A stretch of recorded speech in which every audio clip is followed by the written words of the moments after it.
তো এটা হচ্ছে বিষয়। বলো এবার কি বলছো বলো, আমার যেটা বোঝাবার বুঝিয়ে দিয়েছি, বলো তুমি বলো। আচ্ছা, রাজদীপ বলো। হ্যাঁ বুঝলাম।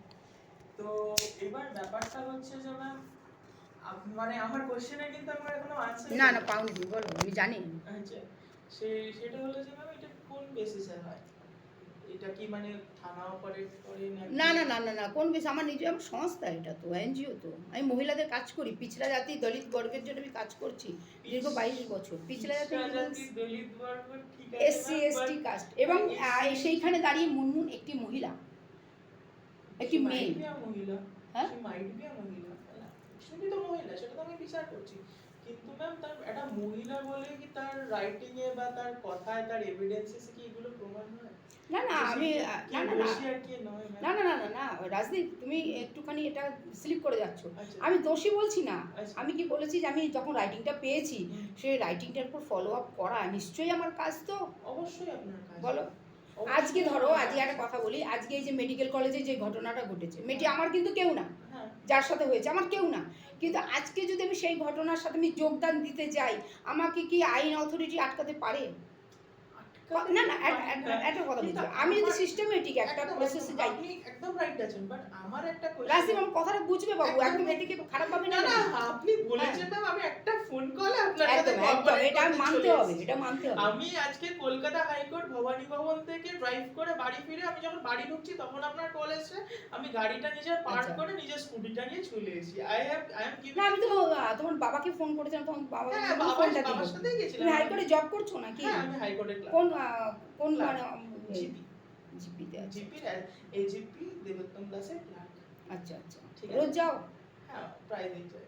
আমি তো ম্যাক্সিমাম টাইমে হাইকোর্টে থাকি মানবাধিকার কমিশন সঙ্গীতা চক্রবর্তী ম্যাডামের সাথে।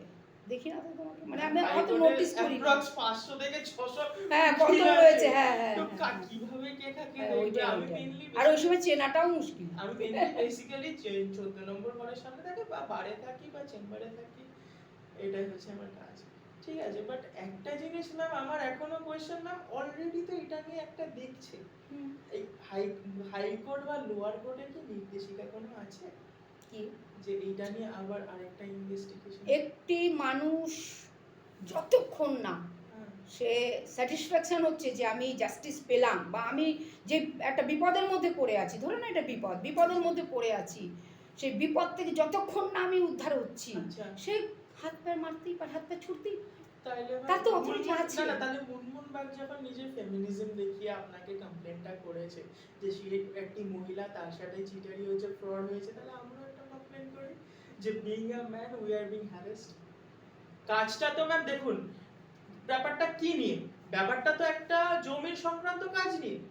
ঠিক আছে, আমি সঠিক জানি না, তুমি আমাকে বলো কি ব্যাপারটা কি হয়েছে। ব্যাপারটা ও গিয়েছিল ওই ম্যাডামের কাছে নিজের পারিবারিক কিছু প্রবলেম ইসে করতে। কোন ম্যাডাম?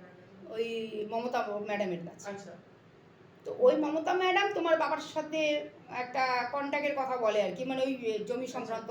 আপনি মমতা ম্যাডামের সাথে কথা বলেছেন? আমি 2-3 বার কল দিয়েছি ওনাকে, busy busy busy busy busy busy. আচ্ছা 2-3 বার আমি কল দিয়েছি। আচ্ছা, আমি চেষ্টা করেছিলাম যে কথা বলে ক্লিয়ার করব। আচ্ছা, তারপরে রজত বাবুকে কল দিয়েছি, ওনারটা মনে হচ্ছে নট রিচেবল মনে হচ্ছে। ব্যাপারটা হচ্ছে কি আমি পুরোটা জানি না, আমি যেটুকু জানি as per my small knowledge of interest I am sharing you the full context.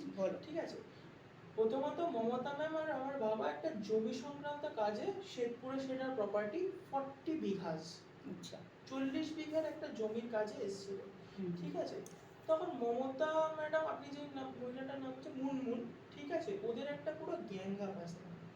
ঠিক আছে, ওদের পুরো গ্যাংটা মিলেই মমতার কাছে আসে, মানে মমতা ম্যাডামের কাছে আসে, এসে ওই জমিটার সাথে কাজ করবার জন্য যোগদান দেয়। আচ্ছা ঠিক আছে, এইটা হচ্ছে মেন এজেন্ডা। আচ্ছা শুরুটা হলো এইখানে।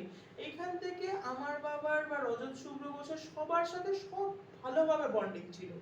ঠিক আছে, আপনি আজকে বলছেন যে 3.5-4 লাখ টাকা নিয়ে নিয়েছে শম্ভু সাহা বা রজত শুভ্র ঘোষ, আমি আমাদেরকেই দোষী বলে আমি নিউট্রাল গ্রাউন্ডে হয়ে আপনার সাথে কথা বলছি, দিয়েছি।